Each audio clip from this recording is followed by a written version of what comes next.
In my book, Famous Freemasons Exposed, I showed how Nicholas Copernicus, Johannes Kepler, Galileo Galilei, and Isaac Newton, the four forefathers of the globalist heliocentric doctrine, all posed for Masonic portraits, highlighting various symbols and hand signs denoting their affiliation with the Brotherhood. Galileo poses on a Masonic checkerboard floor, Kepler with the hidden hand sign, and all four of them pose with a Masonic compass and globe while flashing the Masonic M hand sign. Sir Isaac Newton was even knighted by Queen Anne at Trinity's College Masonic Masters Lodge. An inordinate number of NASA astronauts, the current propagators of the globalist heliocentric doctrine, are or were admitted Freemasons as well. John Glenn, two-time U.S. Senator and one of NASA's first astronauts, is a known Mason. Buzz Aldrin Jr., the second man to lie about walking on the moon, is an admitted ring-wearing, hand-sign-flashing 33rd degree Mason from Montclair Lodge, number 144 in New Jersey. Edgar Mitchell, another supposed moonwalker aboard Apollo 14, is an Order of Demolay Mason at Artesta Lodge, number 29 in New Mexico. James Irwin of Apollo 15, the last man to lie about walking on the moon, was a Tejon Lodge number 104 member in Colorado Springs. Don Eisel on Apollo 7 was a member of the Luther B. Turner Lodge number 732 in Ohio. Gordon Cooper aboard Mercury 9 and Gemini 5 was a Master Mason in Carbondale Lodge number 82 in Colorado. Virgil Grisham on Apollo 1 and 15, Mercury 5 and Gemini 3 was a Master Mason from Mitchell Lodge number 228 in Indiana. Walter Schirra Jr. on Apollo 7, Sigma 7, Gemini 6 and Mercury 8 was a 33rd degree Mason at Canaveral Lodge number 339 in Florida. Thomas Stafford on Apollo 10 and 18, Gemini 7 and 9 was a Mason at Western Star Lodge number 138 in Oklahoma. Paul Weitz on Skylab 2 and Challenger is from Lawrence Lodge number 708 in Pennsylvania. NASA astronauts Neil Armstrong, Alan Shepard, William Pogue, Vance Brand, and Anthony England all had fathers who were Freemasons too. The amount of astronauts known to be Freemasons or from Freemasonic families is astonishing. It is likely that more astronauts and people of key importance in NASA are affiliated with the Brotherhood as well, but not so open about their membership. For there to be this many Masons, members of the world's largest and oldest secret society, involved with the promotion and propagation of this globalist heliocentric doctrine from its outset to today, should raise some serious suspicion. C. Fred Kleinknecht, head of NASA at the time of the Apollo space program, is now the sovereign Grand Commander of the Council of the 33rd Degree of the ancient and accepted Scottish Rite of Freemasonry of Southern jurisdiction. It was his reward for pulling it off. All of the first astronauts were Freemasons. There's a photograph in the House of the Temple in Washington, D.C. of Neil Armstrong supposedly on the moon's surface in his spacesuit holding his Masonic apron. NASA's logo is a red forked serpent's tongue overlaying the starry heavens.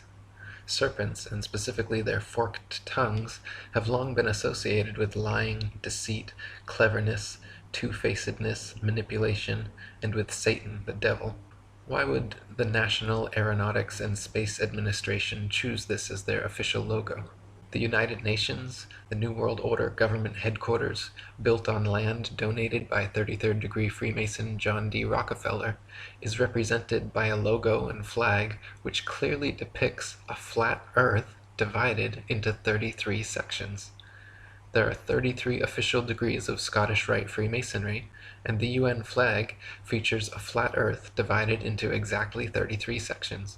Why would the United Nations founders choose a logo and flag of a flat earth map divided into 33 sections? How is it that C. Fred Kleinknecht, the head of NASA, retired and immediately became the head of the 33rd degree of Freemasonry? How is it that all the forefathers of the ball earth theory and so many NASA astronauts are all Freemasons? The Masons' esoteric religion, the very basis of their symbols and rituals, is sun worship. From their first day in the lodge, Masonic initiates learn that Freemasonry is all about light, enlightenment, illumination, hence the Illuminati, and hence worship of the sun as the giver of light. Masonic halls are all purposely constructed to correspond with the motions of the sun. They are always situated intentionally facing east towards the sun, with the worshipful master sitting in the far east on a throne engraved with a picture of the sun. The high festival of the Masons is on Christians' St. John's Day, or the 24th of June, otherwise known as Midsummer's Day, when the sun arrives at its annual highest elevation, the summer solstice. Regarding the Masonic rite of circambulation, 33rd degree Freemasonic historian Albert Mackey says, "In Freemasonry, people always walked 3 times round the altar while singing a sacred hymn. In making this procession, great care was taken to move an imitation of the course of the sun. The rite of circumambulation undoubtedly refers to the doctrine of sun worship." Masonry is derived and is the remains of the religion of the ancient Druids, who, like the Magi of Persia and the priests of Heliopolis in Egypt, were priests of the sun. They paid great worship to this great luminary, as the great visible agent of a great invisible first cause. The Christian religion and Masonry have one and the same common origin.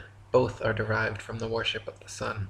The difference between their origin is that the Christian religion is a parody on the worship of the sun, in which they put a man whom they call Christ in place of the sun, and pay him the same adoration which was originally paid to the sun. In Masonry, many of the ceremonies of the Druids are preserved in their original state, at least without any parody. With them, the sun is still the sun, and his image, in the form of the sun, is the great emblematical ornament of Masonic lodges and Masonic dresses. It is the central figure on their aprons, and they wear it also as a pendant on the breast of their lodges and in their processions. The sun, as the great visible agent of the Creator, was the invisible object of the adoration of the Druids. All their religious rites and ceremonies had reference to the apparent progress of the sun through the 12 signs of the zodiac and his influence upon the earth. The Masons adopt the same practices. The roof of their temples or lodges is ornamented with a sun, and the floor is a representation of the variegated face of the earth, either by carpeting or mosaic work. The emblematical meaning of the sun is well known to the enlightened and inquisitive Freemason, and as the real sun is situated in the center of the universe, so the emblematical sun is in the center of real Masonry. Only the scientific Freemason knows the reason why the sun is placed in the center of this beautiful hall, says Thomas Paine in his Origin of Freemasonry. The real reason the sun is placed in the center of Masonic halls is because it represents the core of their 5-century-long heliocentric deception. First, the sun worshippers took us off our ancient natural 13-month lunar calendars and replaced them with unnatural, irregular 12-month Gregorian solar calendars. Second, they put the sun into the center of the universe and then convinced people the earth and everything else revolve around it. Third, they made the sun the biggest object in the heavens, supposedly 119 times bigger than the moon, even though we can clearly see they are of equal size. Fourth, they demoted the moon to being a mere reflector of the sun's magnificent light, claiming the moon to have no light of its own. And finally, in 1969, the sun worshippers, aboard a craft named Apollo after the Greek sun god, claimed to land on and thereby spiritually and physically conquer the moon. Tex Mars in Codex Magica says, "The sun has ever been at the center of false religion. The ancient mystery religions venerated the sun, the solar disk, as deity. The Greeks honored Apollo as the child of the sun. The Romans paid homage to Mithra, the sun god. These pagan philosophies form the basis for the worship of the Illuminati and indicate the importance of the sun as a symbol of satanic deity. Now today, the Masons, as did the apostate Jewish elders and priests in the days of Ezekiel, continue to worship Satan the sun god, also called Lucifer or Baal, by other names. The name of their great god Jabulon, which is revealed to the Masons in the higher degrees, is a synonym for the solar deity. 2 of the 3 syllable in the name, Ba and Lan, mean Baal and On, both of which represent sun and fire gods. The winged disc symbol, displayed prominently over the doorway of Masonic lodges, shows a solar disc with eagle's wings and 2 serpents. This ancient symbol was found in Egyptian, Sumerian, Mesopotamian, Hittite, Anatolian, Persian, Native American, Mexican, and Australian tribal cultures, always representative of the sun. Eagles have also long been associated with the sun, since they fly highest, closest to the sun, and they can stare straight into its light. Roman generals kept golden solar eagles atop their rods as a sign of supremacy over the army. In Egypt, Horus the hawk was always symbolized with the sun over his head. The Native Americans also associated eagles with the sun, such as the Abenaki eagle god Kisosin the Sunbringer. NASA's Apollo 11 mission patch symbol shows an eagle landing on the moon. The Apollo 16 and 17 patches also prominently feature eagles. The Apollo 13 symbol shows 3 horses pulling the sun behind them, which references the ancient Greek legend of Helios, the sun god, traveling across the sky in a chariot drawn by horses. In total, NASA supposedly landed 12 men and 0 women on the moon. Since the moon has always been associated with the feminine and the number 13, the sun associated with the masculine, and number 12, putting 12 men on the moon, once again is symbolic of the Masonic patriarchal brotherhood conquering the divine celestial feminine. This is also the occult reason why Apollo 13 coincidentally had an explosion at 113 on April 13th. William Cooper in Mystery Babylon said, "To make interstellar travel believable, NASA was created. The Apollo space program foisted the idea that man could travel to and walk upon the moon. Every Apollo mission was carefully rehearsed and then filmed in a large sound stage at the Atomic Energy Commission's top-secret test site in the Nevada desert and in a secured and guarded soundstage at the Walt Disney Studios, within which was a huge-scale mock-up of the moon. All names, missions, landing sites, and events in the Apollo space program echoed the occult metaphors, rituals, and symbology of the Illuminati's secret religion. The most transparent was the faked explosion of the spacecraft Apollo 13 named Aquarius, New Age, at 13:13 military time on April 13th, 1970. So why do NASA logos feature serpent tongues and eagles? And why are there an excessive number of Mason astronauts? The eagle-winged solar disk symbol with twin serpents found in every Masonic lodge holds the answer. The double-headed eagle is the official symbol of the 33rd degree of Masonry. The 25th degree of Masonry initiates are known as Knights of the Brazen Serpent, and the 28th degree are known as Knights of the Sun. The religion of the Druids, precursor to modern Masonry, was the same as the ancient Egyptians, where priests ruled from Heliopolis, the city of the sun, a city full of obelisks built for their sun god Ra. David Bay in Freemasonry Proven to Worship Lucifer says, "The Egyptians believed that the spirit of their sun god Ra resides within the obelisk. Therefore, they would worship and pray to the obelisk, always facing east, 3 times daily if possible. The greatest obelisk in the world is the Washington Monument, created by the Freemasons in honor of President George Washington. To see how important the obelisk is to the Mason, you only have to go to a cemetery where Masons are buried and look at the many graves which display obelisk gravestones." And William Cooper again said, "The serpent is universally the symbol of the sun, as the sun was the great enlightener of the physical world, so the serpent was held to have been the great enlightener of the spiritual, by giving mankind the knowledge of good and evil. And according to the Bible, you know who gave man the knowledge of good and evil? Satan, Lucifer. Now if the adepts knew that the sun was a symbol of something that the people would not support, such as a belief that Lucifer, the devil, was the god that they worshipped, they would have to continue with their charade, so that the people would not decide to stop worshipping. Because if the sheeple figured it out, they would no longer support their activities. They would have to keep their beliefs from the people, and conceal their secret worship in hidden symbols. So sun worship as a religion prospered." The first person to ever present the idea of a sun-centered universe was Pythagoras of Samos in around 500 BC. Pythagoras is also widely recognized by Masonic historians as being the very first Freemason. Master Mason Dr. James Anderson said in his defense of Masonry that I am fully convinced that Freemasonry is very nearly allied to the old Pythagorean discipline, from whence I am persuaded it may in some circumstances very justly claim a descent. Master Mason William Hutchinson wrote in his Spirit of Masonry that the ancient Masonic record brings us positive evidence of the Pythagorean doctrine as Basilidian principles making the foundation of our religious and moral duties.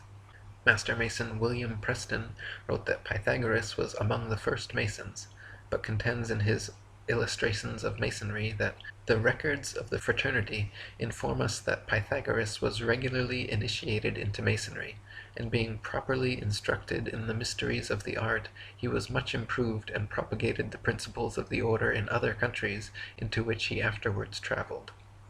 33rd degree Freemasonic historian Albert Mackey, in his Encyclopedia of Freemasonry, wrote that on his return to Europe, Pythagoras established his celebrated school at Crotona, a Dorian colony in the south of Italy, about 529 B.C., much resembling that subsequently adopted by the Freemasons. His school soon acquired such a reputation that disciples flocked to him from all parts of Greece and Italy. Pythagoras taught as the principal dogma of his philosophy the system of metempsychosis, or the transmigration of souls. He taught the mystical power of numbers, and much of the symbolism on that subject which we now possess is derived from what has been left to us by his disciples. He was also a geometrician, and is regarded as having been the inventor of several problems. The schools established by Pythagoras at Crotona and other cities have been considered by many writers as the models after which Masonic lodges were subsequently constructed. The disciples of this school wore the simplest kind of clothing, and having on their entrance surrendered all their property to the common fund, they then submitted for 3 years to voluntary poverty, during which time they were also compelled to a rigorous silence. The doctrines of Pythagoras were always delivered as infallible propositions which admitted of no argument. Before admission to the privileges of this school, the previous life and character of the candidate were rigidly scrutinized, and in the preparatory initiation secrecy was enjoined by an oath, and he was made to submit to the severest trials of his fortitude and self-command. He who, after his admission, was alarmed at the obstacles he had to encounter, was permitted to return to the world, and the disciples, considering him as dead, performed his funeral obsequies, and erected a monument to his memory. The mode of living in the school of Crotona was like that of the modern communists. The brethren, about 600 in number, with their wives and children, resided in one large building. They arose before day to pay their devotions to the sun. The meals consisted principally of bread, honey, and water, for though the table was often covered with delicacies, no one was permitted to partake of them. It was in this secret school that Pythagoras gave his instructions on his interior doctrine and explained the hidden meaning of his symbols. There were 3 degrees. The first, or mathematic, being engaged in the study of the exact sciences, and the second, or theoretic, in the knowledge of God and the future state of man. But the third or highest degree was communicated only to a few whose intellects were capable of grasping the full fruition of the Pythagorean philosophy. In addition to these admissions by Masonic historians, the life and work of Pythagoras closely resembles many aspects of the craft, from his obsession with triangles and geometry to his school cult full of initiatory rites and brainwashing. Candidates were rigidly scrutinized, just like candidates for Masonry are given the 3rd degree, i.e. forced to answer many probing personal questions, and are then either given a white ball or black ball by Masons in the lodge, just one black ball resulting in being blackballed or kicked out. If initiated, just like in Masonry, Pythagorean initiates had to swear oaths of secrecy and loyalty, then submitted to various tests, trials, and rituals. The brethren lived like communists and worshipped the sun. Over time they progressed through a series of 3 degrees, in which only the privileged few in the highest degree learned the truth of the symbols and rituals. The many parallels of the Pythagorean school and modern Freemasonry are far too similar to ignore. Luckily for the world, Pythagoras' heliocentric model of the universe made little headway for almost 2,000 years, until another suspected Mason, Nicholas Copernicus, labored 27 years of his life to create his updated model called the solar system, which also featured a globe Earth revolving around the sun. Born in Prussia in 1472, Copernicus studied philosophy and medicine at Swakova and became professor of mathematics at Rome.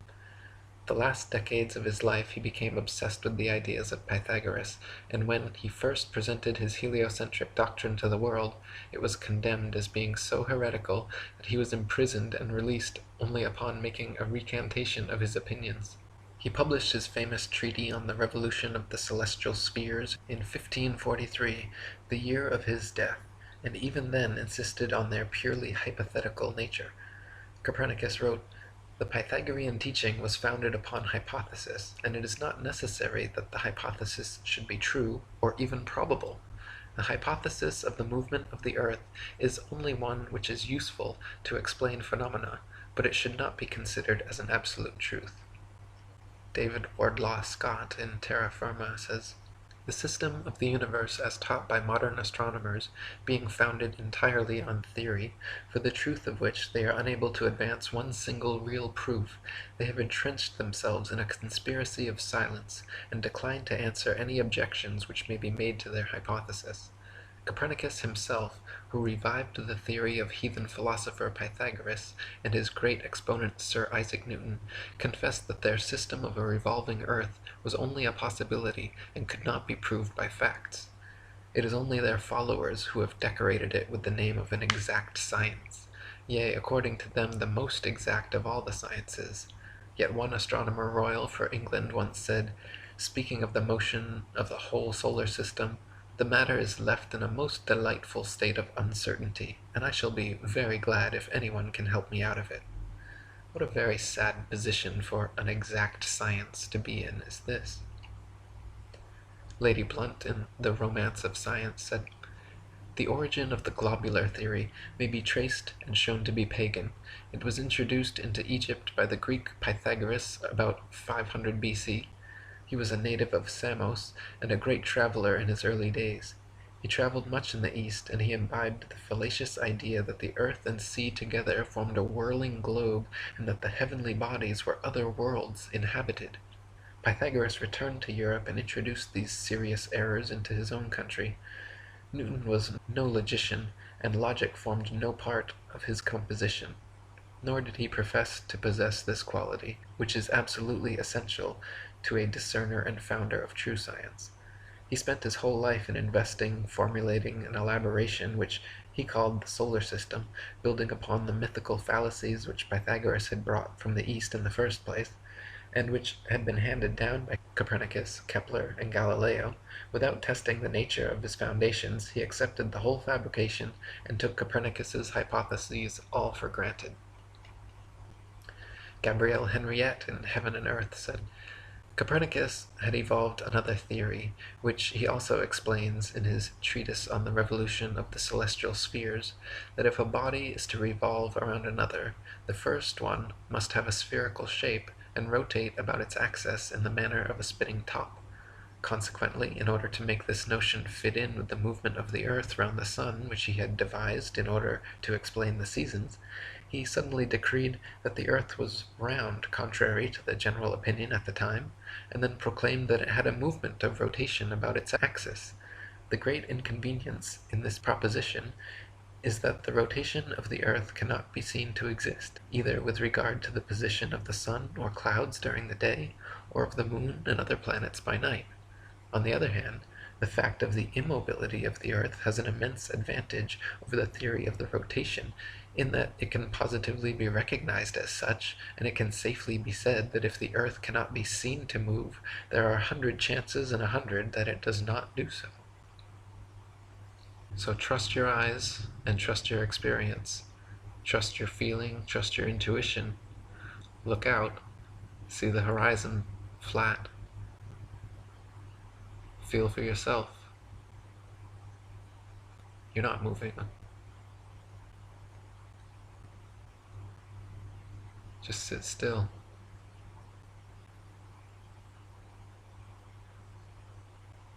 Just sit still for a second.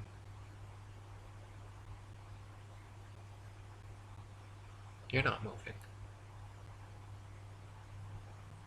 You're not spinning around an axis at 1,000 miles per hour, rotating around the sun at 67,000 miles per hour, spiraling around the galaxy at 500,000 miles per hour, and shooting off from a Big Bang at 67 million miles per hour. You're not.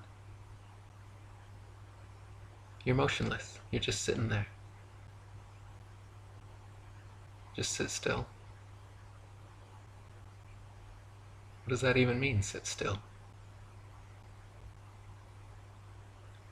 You think you could sit still with all those motions? Does it feel like you're moving? Feel that? Same thing you've always felt? Nothing? Ever?